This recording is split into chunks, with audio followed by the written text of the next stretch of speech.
be joining in addition. So I heard while I was waiting to get in about that golf tournament. Now, did you say you were going to invite HR people or not invite HR? We collaborate with you guys. You're friends. That's why we're Okay, doing good. this event Good. together. But Now, that's as Yeah, you guys are in. equal golfers, or is that as your caddies? I mean, I'll be a caddy. okay, let's just wait a few more minutes. And great. Jeremy, are you out? Where are you located? Because I know Keeson's in Chicago. I'm located outside of Boston, Massachusetts. Okay, that's what I thought. Yeah. Yeah, in a town called Andover, Mass. Okay, great. Yes. Good. And where are you? Where are you, Steve? Well, I was in Boston up until about 2 years ago. I'm in Stamford, Connecticut now. Okay. So, nice. Always great to meet fellow Bostonians.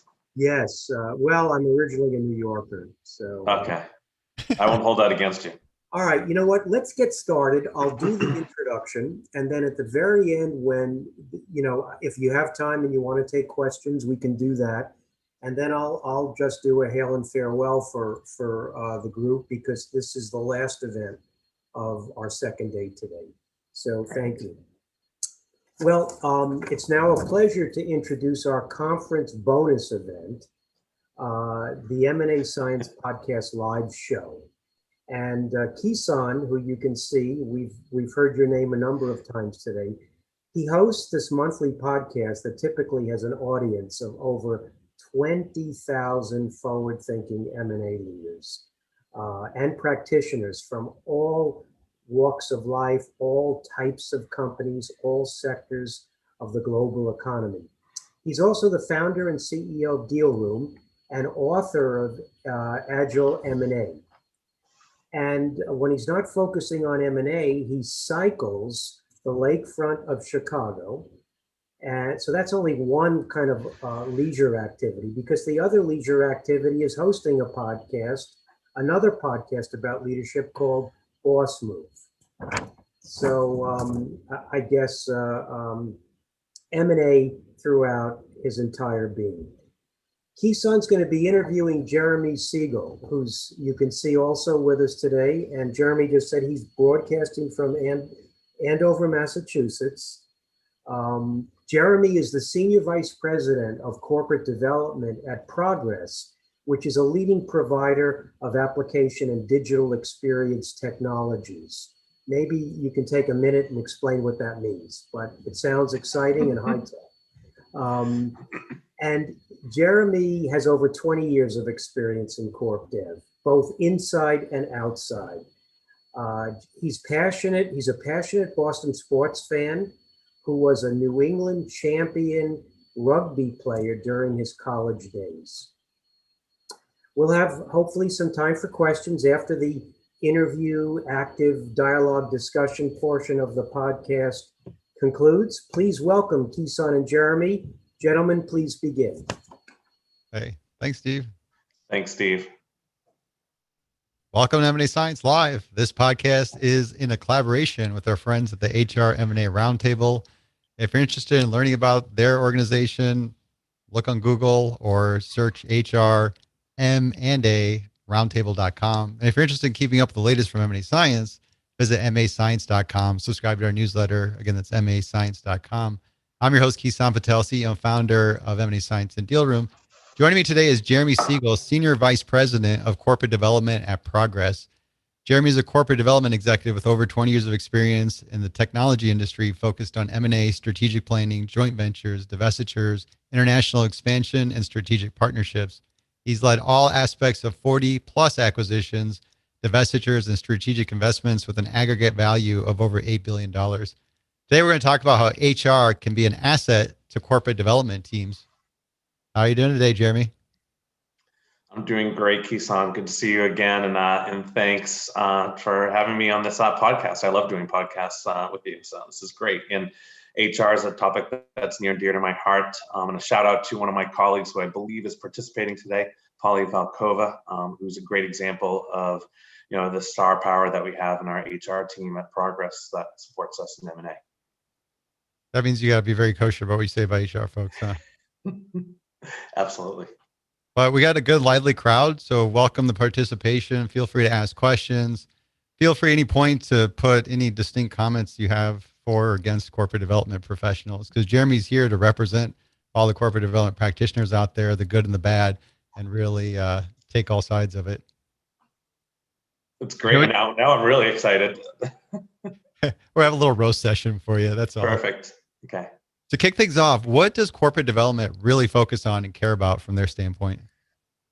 So corporate development, particularly at Progress, is responsible for executing our inorganic growth strategy. And so Progress Software is a 40-year-old technology company that focuses on helping our customers to provide tools that help them to develop, to deploy, and to manage their mission-critical applications. And so we are involved in all aspects of the software development lifecycle. So it's a really exciting platform.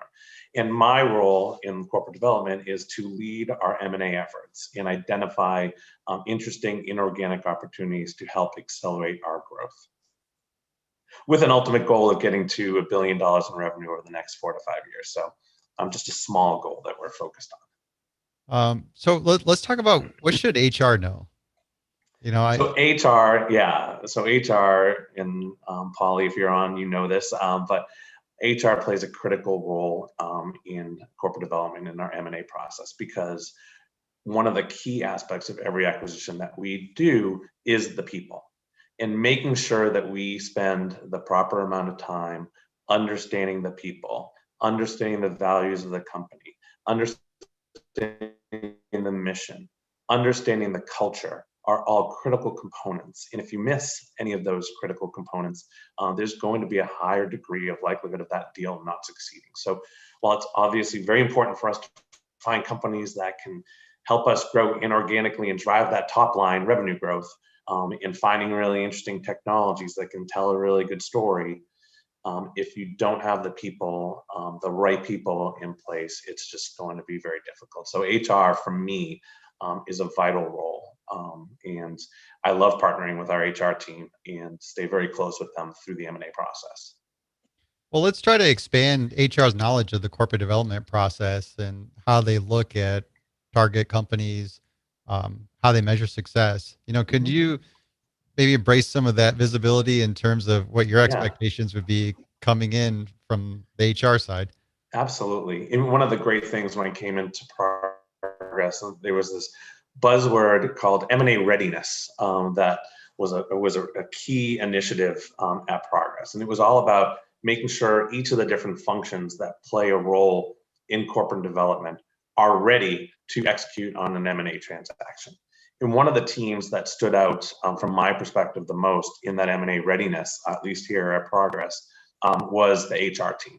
And the HR team looked at a transaction or an opportunity from multiple different lenses. And I'm sure I'm preaching to the choir because most of the people on this call are HR professionals, but everything from the HR business partner who works with the executive champion to think about the macro issues from a people perspective, down to the benefits specialist who's looking at all of the compensation associated with the transaction, to a dedicated person who focuses on culture and looks at all aspects of a company's culture and evaluates that and thinks about how that culture and Progress's culture will work together. So there are lots of different components within the HR team that play a role in helping us to evaluate a target. And so it's really a great partnership. And so, and Polly, who's on this call, is sort of our dedicated M&A person. So to the M&A readiness point, at Progress, we have a person who is basically just dedicated to supporting M&A on the HR team. And so she really sort of makes sure all the different aspects of the diligence process and the integration planning process for M&A are being taken care of and being thoughtfully taken care of. And having that go-to person, in addition to all the different experts across all the different components of HR, I think allows us to really make a strong impression with the target companies, because they see that we take a really serious look and really care about the people aspect when we're doing a transaction.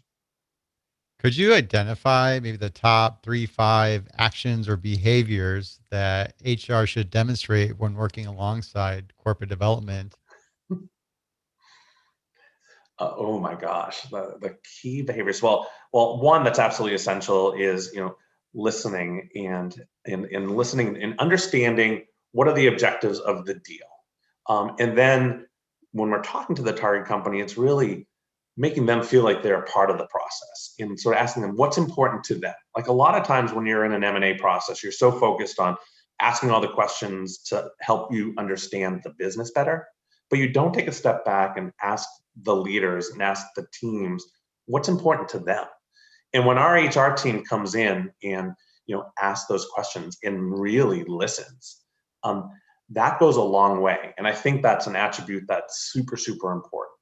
Um, you know, we just were looking at an acquisition recently or an acquisition opportunity recently, and one of my HR specialists who specializes on the culture side, the way she managed the session with the target company, it was just this warm and welcoming approach to trying to understand everything that's important to that company. And I think that having those kinds of attributes, because in the past, HR was referred to as like the soft and fuzzy part of M&A, and I think that's a terrible description. And because from my perspective, it's an absolutely essential part of M&A and the success of M&A. And having people on the HR team who are thoughtful, who are caring, who listen, are attributes and characteristics that I think are just absolutely super imperative and important.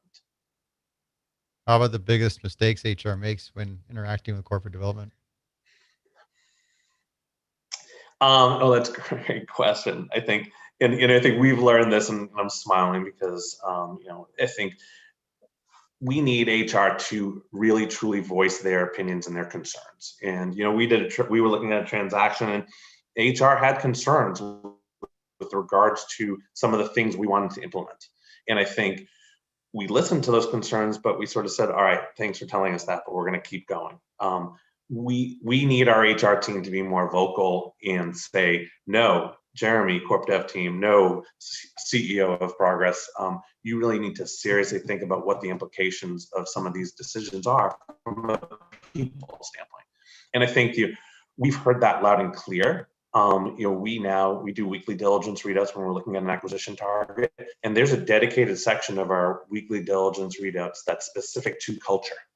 And it's a one-page readout that talks about all the different aspects of culture. And every single function within the diligence team needs to be thinking about, when they're diligencing the target company, what impressions they're getting around culture, and that all comes together. So we're putting a big emphasis on that. And so it's super important for our HR team to be super vocal, and if they have concerns and they think they are concerns that could influence the success of a deal, to really be vocal and to not stop raising them until they're truly heard and we figure out a plan to address them.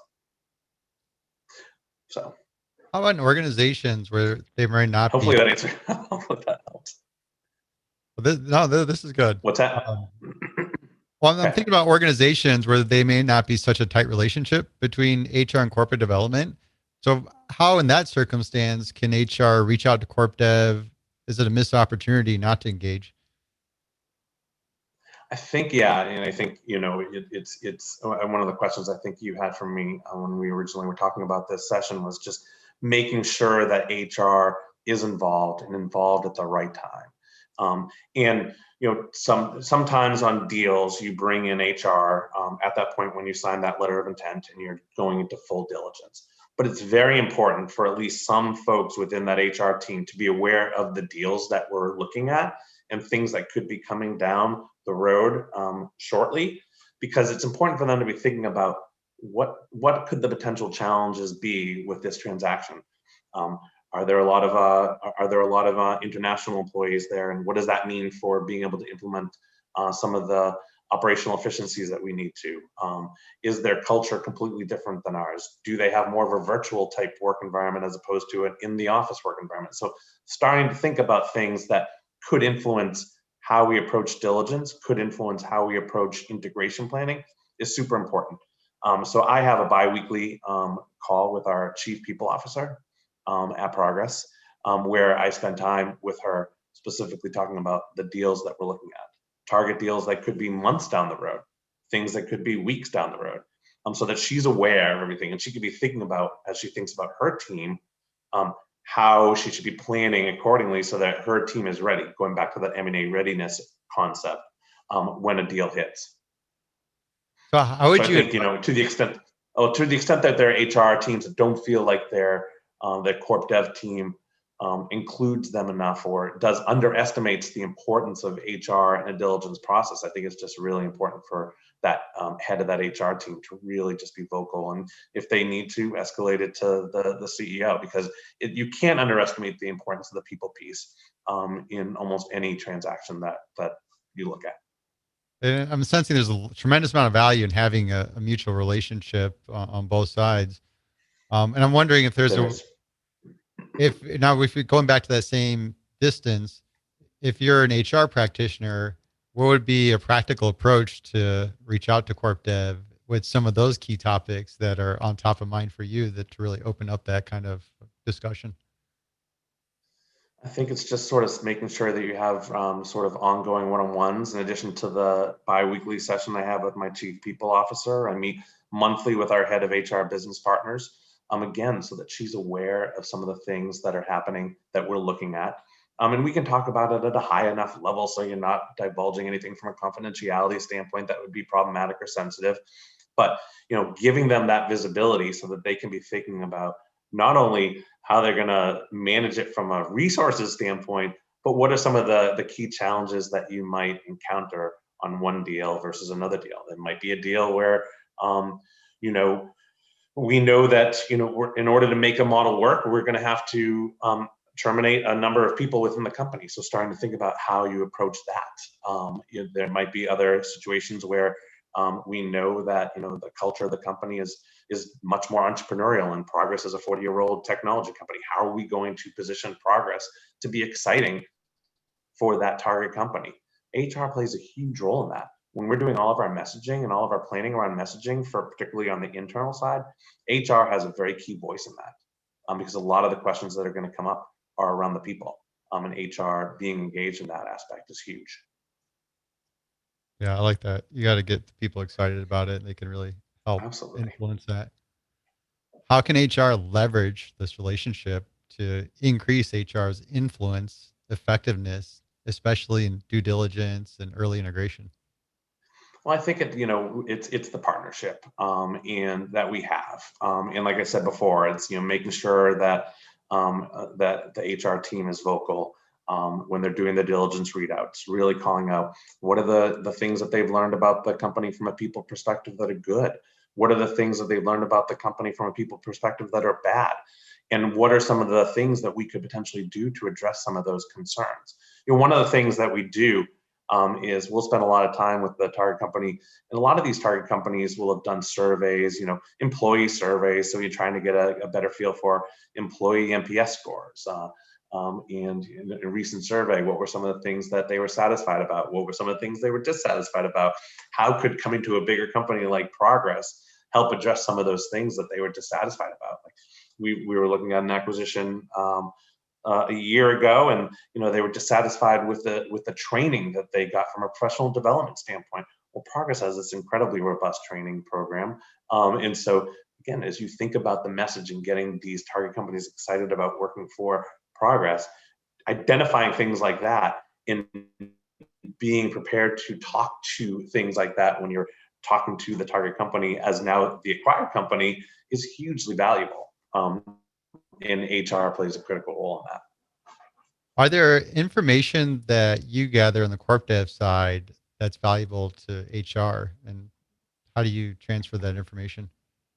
Oh yeah, for sure. Well, I mean, usually in the early stages of a exploration of a deal, one of the first things that you're going to get is an employee census, and so understanding, the employee base, understanding where there's concentration of people, understanding just having a better visibility into benefits and things like that, and how these folks are paid. Are they paid at market? Are they paid below market? Are we going to need to do some serious calibration to get their pay in line with progress pay, and how is that going to affect the financial model? So there are lots of things that the HR that Corp Dev can do to feed to the HR team to help us as we work through the early stages of the deal.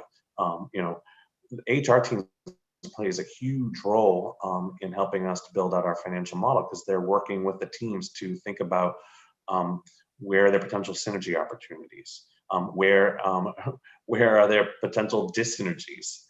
Does the company not pay a bonus? Progress pays a bonus to all of its employees, so let's make sure that's incorporated into our model. Otherwise, the model could potentially look a lot worse. So, that partnership and getting them that kind of information early is key. We have worked closely with the HR team to build up a really detailed diligence request list for HR specifically, where we ask for a lot of different material that the HR team uses as it does its evaluation of a target company. And we try to get as much of that information to them early in the process so that they can be as thoughtful as possible in helping to evaluate the company on the people side. Yeah, I like how you essentially frame a lot of it as questions for HR to get their perspective on it, and then also getting their input around the synergies and dyssynergies. Kisan, It's and huge. Jeremy? Yeah, sure, Steve. Just a question, about this from somebody who I think many of us have had more challenging experiences and not have a chance to work with people so supportive and collaborative as you. How do you collaborate, the question is, with Corp Dev when they don't want to share information readily or include you as much as you should be? I mean, that's a great question. I mean, it sort of scares me that there are corporate development people that aren't including HR in evaluation of deals. I don't know, because I've never experienced that. I made the reference of earlier about an executive a long time ago that I was working with, referring to HR as the soft and fuzzy stuff, and I was very quick to point out that it's not the soft and fuzzy stuff, but it really is an essential part of the success of an acquisition. I think and this is just progress, but I think, it starts with the leader. I mean, our chief people officer is very, very vocal. When there were things that she disagreed with, I basically encouraged her to go talk to the CEO and say, if you have a different perspective of how we should do things, in this case, it was, when do we announce dispositions? Do we announce dispositions on day 1? Do we announce dispositions on day 30 once we've had a chance to really meet with the team and really get to know everyone on the team and make more thoughtful decisions? She was very passionate about her views on that. And the CEO heard what she had to say and said, that makes a lot of sense. Let's change the approach that we have here. So I think it's, being able to advocate if you believe strongly in something that could affect the success of a deal, and people listen. So I think advocating and really and pushing is key. And I think you could point to all the cases of deals that were not successful. And I'm guessing in a lot of those cases, the reason was because there wasn't enough attention paid to the people aspect. People weren't concerned. Like when we do our integration planning, we make sure that on day 1, it's as seamless as possible. Everyone that we acquire has access to Progress systems. It has access to a Progress email. So they all feel like they're part of the family on day 1. If you get on the other side of an acquisition and you're like wondering what your role is or wondering what you're supposed to be doing, it's just a recipe for failure. And I'm preaching to the choir with this group because you guys are all HR people, and so you're specialists in this. Let's talk about culture and leadership. What's your approach to understanding the quality effectiveness of a target's culture during assessment of a target company? Yeah, I mean, it's again, and go back to asking a lot of questions, like understanding what the company's core values are, understanding what their mission is, understanding what it is that's unique to the business. Like, and it could be as simple as things like Bagel Wednesday. Like we did an acquisition at LogMeIn, and the target company did Bagel Wednesday, and so we implemented that at LogMeIn worldwide. And it's little things like that, but if you start to just ignore the things that are important to the target company, you're going to get off on the wrong foot. And so, we ask a lot of those questions. And we have a rock star on our HR team who helps us to evaluate the culture of the business, and the way that she asks questions to really understand, like, what is unique to the business? What are some of the key events that you do? Do you guys have pizza parties? What do you guys do to celebrate birthdays? little things like that that are important for us to understand, so that we can think more big picture. What is it that we're going to do on the other side of this acquisition, so they feel like, we're still appreciating a lot of the things that they did before. Obviously we probably can't do all the things. And when you're a smaller company, it's a lot easier to do some things that as a bigger public company you just can't do. But if you can show that you care, and you can show that level of respect for the target company and the people, they'll understand, and you put an effort into figuring out what is it that you can maintain over the course of being on the other side of the acquisition. That's great. So it's just asking a lot of questions. It's listening. It's really, it's our HR team asking each of the different functions. So what's the engineering team like? Like, do they like to meet for like 15-minute agile sessions, or whatever? I mean, what is their style? Are they crazy whiteboarders? Right down to, are they email or Slack people? All these things, and understanding, and it makes such a difference. Like, if you went into a company that's a Slack company and told them that the first day they had to move on to email, just think how disruptive that would be. So it's really making sure we understand all the aspects of what the business is, and how it runs, and what makes it special and unique. How about leadership? Do you have a formal approach to assessing leadership? Surveys, interviews? What does that look like? We do. And fortunately, during a diligence process, we're usually spending most of our time with the leadership team. So we're able to evaluate that team really well. Where it's more challenging is at the levels below the leadership team, because you don't necessarily have as much exposure to them, because not surprisingly, and not many other people within the company are typically aware that there's even the exploration of a sale of the business. So with the leader, it's definitely, we have an opportunity to build relationships with them, be able to think about what kind of role or not having a role within Progress makes most sense. And in full transparency, usually because we have a really strong leadership team at Progress, the executive team at the target company is probably not going to be who steps up into the leadership role when they come into Progress. It's usually that core set of people one layer below those leaders who can start to step up and play leadership roles within Progress post acquisition. As you'd expect, it's silly to have two CFOs, it's silly to have two head of sales. So those pieces, that's usually a pretty straightforward conversation as it relates to leaders. So yeah, a lot of assessment done on the leadership team. I will always have my executive champion spend time with the leaders and really build that relationship. In addition to me on the corp dev side, in addition to our HR folks. Back in the old days before COVID, that meant going out to dinner and having more casual and intimate time with the target company leaders, and really getting to know them more on a personal level. And again, because it's like, if you just go into these diligence sessions and just start pounding them with questions without asking what's important to them, and asking them about what they like to do outside of work, then you lose that personal aspect of a deal. And that's something that I've always put a great level of importance on, that personal aspect. And I look forward to getting to that point when we can go back to having dinners with target companies, having lunches with target companies, being able to meet with them outside of a Zoom and outside of a formal diligence session. That's really great insight. I want to grab a question from Eileen here. While our corp dev team, Sure. while our corp dev team includes us in the deal work, we often hear we're asking for too much detail in due diligence. What is your perspective of how deep we go on culture, benefits, comp, and talent before moving a deal forward?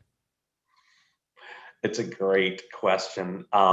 And yeah, I think every corp dev person is going to probably say something sort of similar. What we've done at Progress is we've taken that diligence checklist for the HR team, and we've broken it out into tiers of prioritization.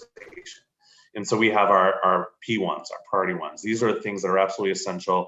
There's no way from an HR perspective I can give you feedback on whether or not we should do this deal unless I have this information. Then there are the P2 requests, which are things that, these will be great to have. It will help inform our thinking around different aspects of the deal. And then there are the P3s, the things that, you're going to ask for because you want to make sure you check all the boxes, but really aren't going to make or break a deal. And if you get it after you close the deal, that's fine. But, clearly, there has to be some alignment with the corporate development team on what's most important. What do I need to know so that I can give you an honest perspective and honest feedback on HR's view on whether or not we should do this deal? And if we shouldn't do this deal, these are the reasons why we shouldn't do the deal. And it's as simple as, to your point, like getting that employee census, but getting that employee census at a detailed enough level so you have enough fields to be able to really evaluate that team. It's getting all the benefits information and making sure that, you're not going to get caught with a company that has significantly benefits than what we have. Like being able to understand that. It's, being able to understand like the difference between people who are employees versus contractors, and who's on HB1 visas, and some of the things are just critical that could potentially influence our ability to do a deal or want to do a deal. And so I think it's a good exercise to do, to that prioritization exercise, which you can do with the corporate development team and say, all right, here's my request list. These are all the things that I believe I need. Let's go through this and say, all right, these things, the corp dev person, HR, we align, we agree. These are the top priorities. We have to get this stuff. But then some of the other things that, might not be as important, maybe you move that down from a prioritization standpoint. Maybe you look for that after you get the deal done, because it's not critical to whether or not you proceed with a deal. It's just things that you'd like to know. And so that's an exercise that you could certainly do. It's one that we did with our HR team. We did it actually across all of our functions. We forced all of our functions in the diligence team to basically evaluate our diligence checklist for each respective function and prioritize.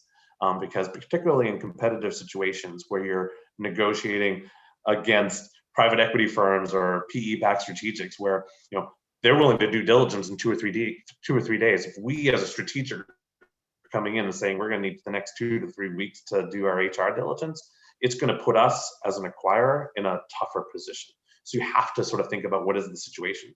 Are you in a 45-day exclusivity period? Well, if you're in an exclusivity period, you can probably ask for more. Are you in a 2-week sprint in a competitive auction process with a whole bunch of PEs who are going to do crazy things to get a deal done quickly without much diligence? You might need to take a step back and think about what's really important.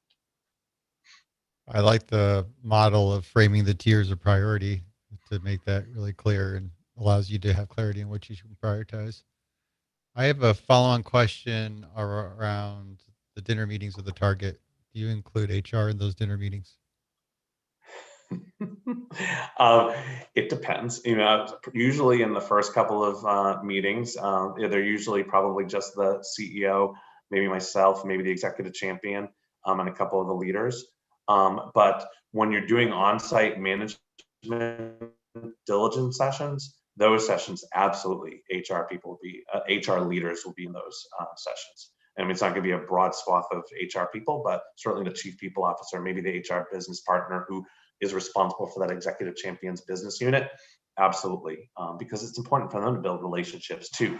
And sometimes you break it up and do multiple dinners. And so maybe the HR folks will go out to dinner with the head of sales and the head of products, while the CEO and the head of corp dev are having dinner with the CEO and the CFO. It just depends.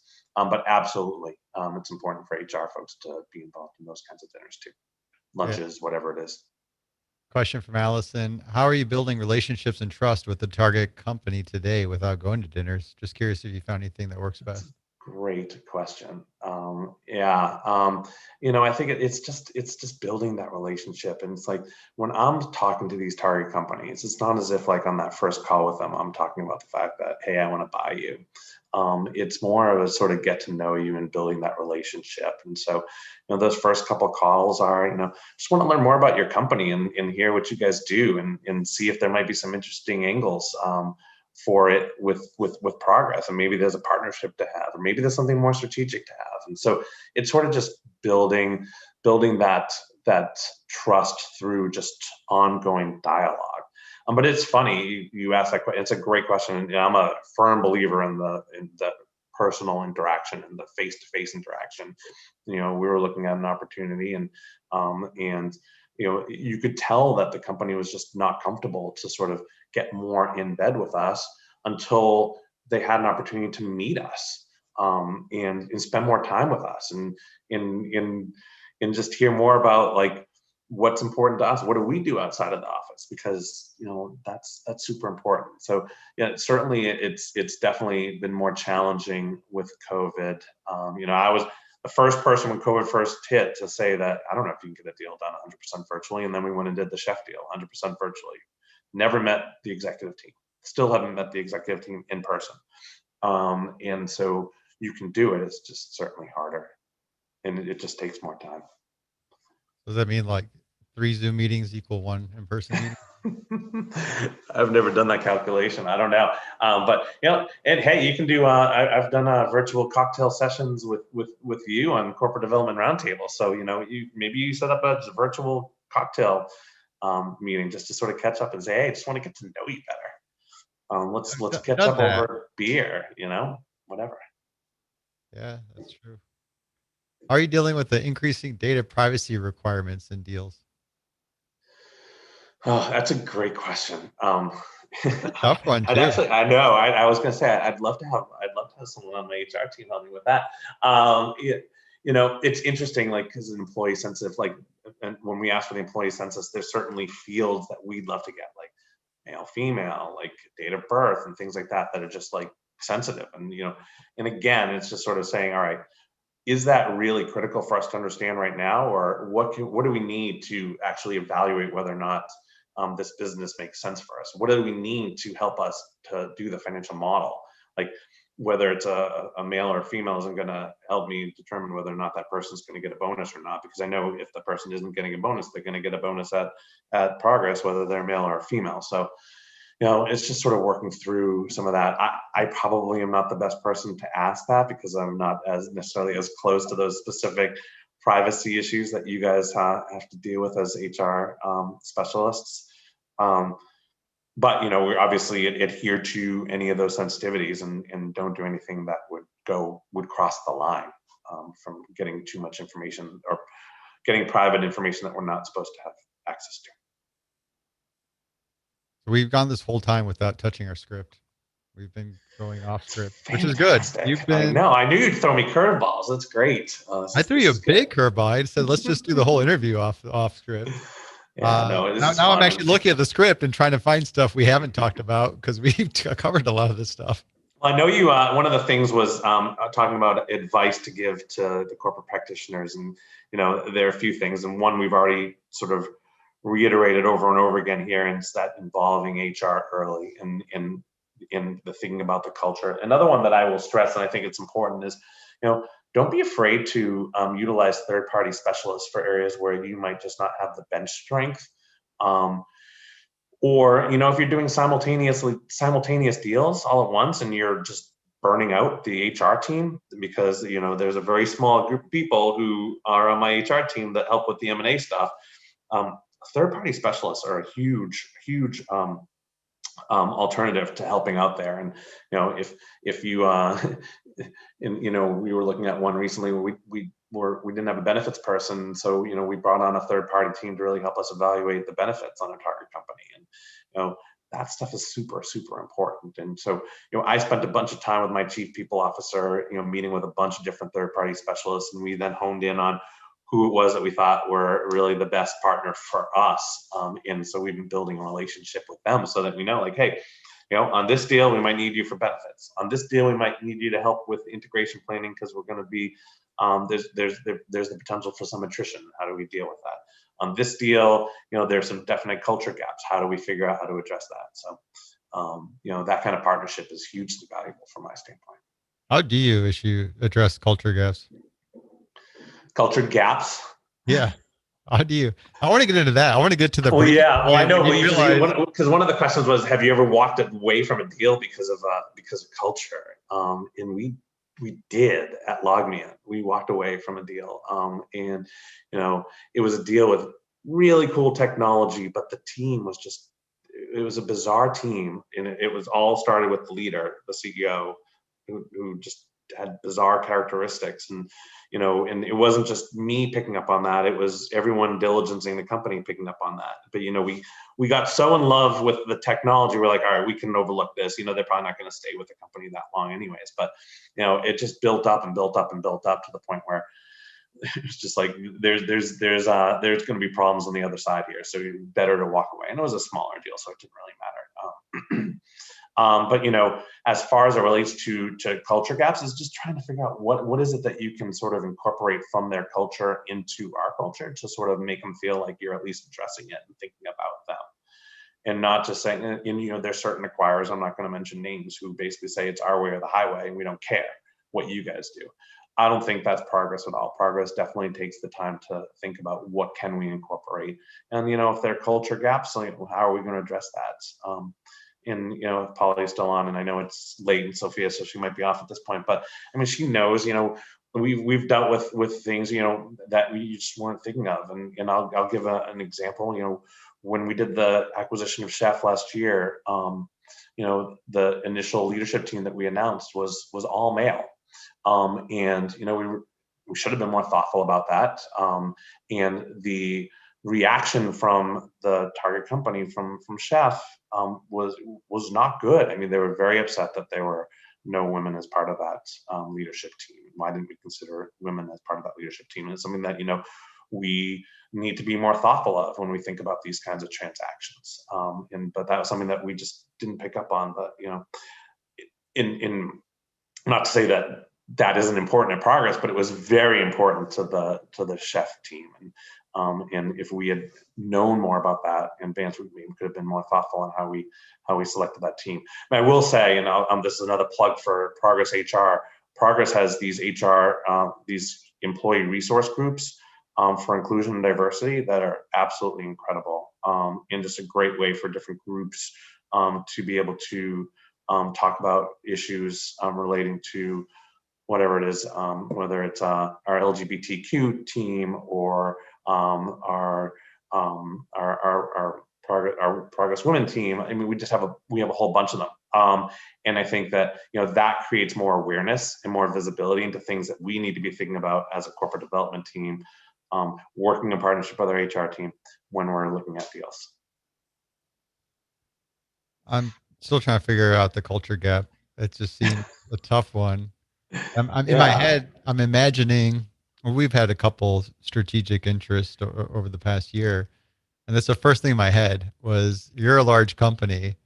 I value my freedom, and just automatically get this, locks and chains and bureaucracy layers all comes in my head as what's going to happen. You're like, stay away. You're like, stay away. Yes. And I'm like, I'm not, I mean, give me another 10 years at least. Then I'll we'll come up with a dollar figure to sell that freedom. Yeah.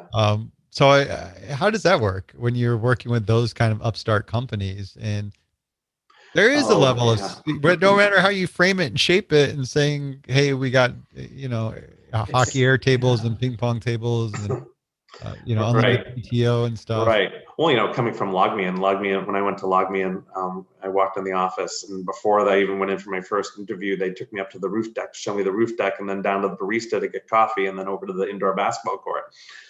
So yeah, I know what's important to these young technology companies. Is that part of it? Is that part of it? Is sort of incorporate some of those things, so there's a little bit of that appeal where, hey, it's startup culture but upgraded, to the extent that you can, but sometimes it's hard to maintain some of it. Yeah, especially when you change titles. But it's hard. But I mean, to your point, I mean, it's funny because I remember when we were selling a piece of LogMeIn to Google, it was this tiny business, and they had 60, 70 people doing diligence on this thing. I was like, what is going on? But then I thought to myself, I was like, this is probably how we look like when we're going and buying the companies that we're buying. Because, you're buying these 40, 50 person companies, and I've got 3 or 4, 5 or 6 people from the HR diligence team alone. And these companies usually, maybe if they're lucky, have one HR person. So, we definitely come in and we're like this big company. And so, we try to, I have regular weekly meetings with the target company to talk through the diligence process to sort of understand, are we causing too much pain? Are we asking too much? Do we need to take our foot off the pedal a little bit to ease what we're coming after you on? So, we have to be cognizant of that because, we're a $2 billion market cap company. And when you're looking at a company with 75, 100 people, you can't help but be overwhelming and overwhelm them. But you need to sort of talk about, some of the things. We do fun things at Progress. And so it's talking to the target company about the fun things that we do at Progress. And maybe it's not, like I said earlier, it's not like maybe we can't like have a beer blast every single week because we're just too big, and you guys have that, or have a keg on tap in the kitchen. But you just try to find the things that you can continue to sustain on the other side to make it feel like they haven't just gotten absorbed by this big behemoth and now life is going to be miserable. That's true. So it's not so much letting them expect the worst, but actually creating the transparency so there is some realistic expectations on what things are going to be like. Yeah. Red flags. What other things will trigger, hey, we need to abandon shift between culture and leadership? Culture and leadership. I feel like we've talked about a bunch of them.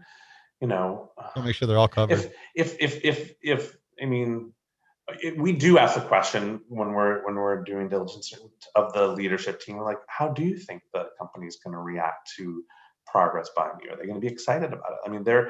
There's certain targets that we look at that we know they're going to be excited about being a part of Progress. Where other targets we look at where maybe they're not as excited. Progress is an older software company. I like to refer to that as pluses. We're an incredibly resilient company. There aren't many 40-year-old software companies that are still standing. There aren't many 30-plus year on the NASDAQ companies. We have amazing staying power, and we've stayed relevant with amazing customers over that period of time.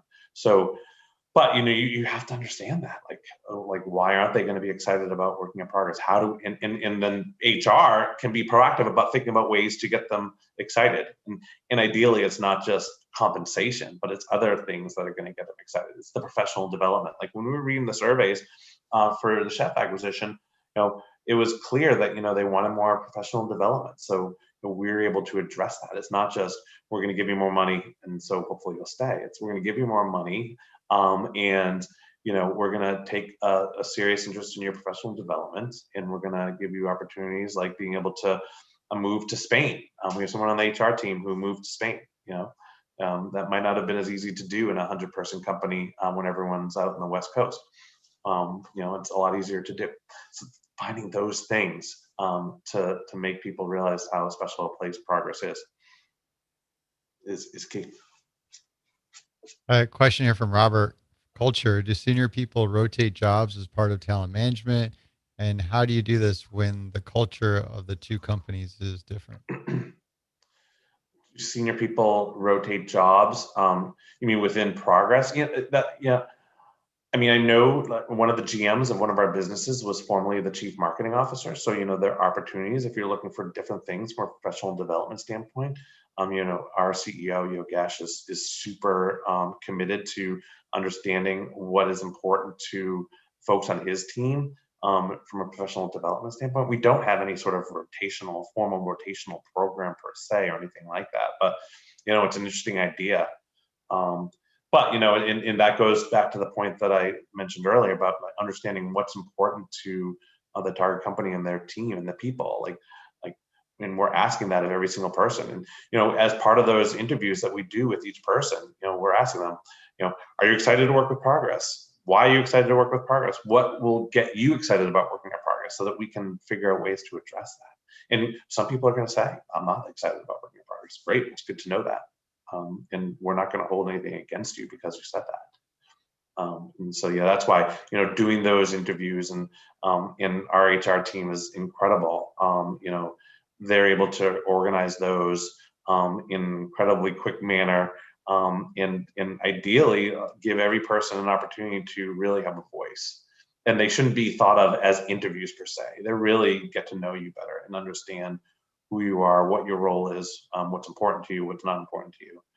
So that as we make different disposition decisions, we can be more thoughtful about that.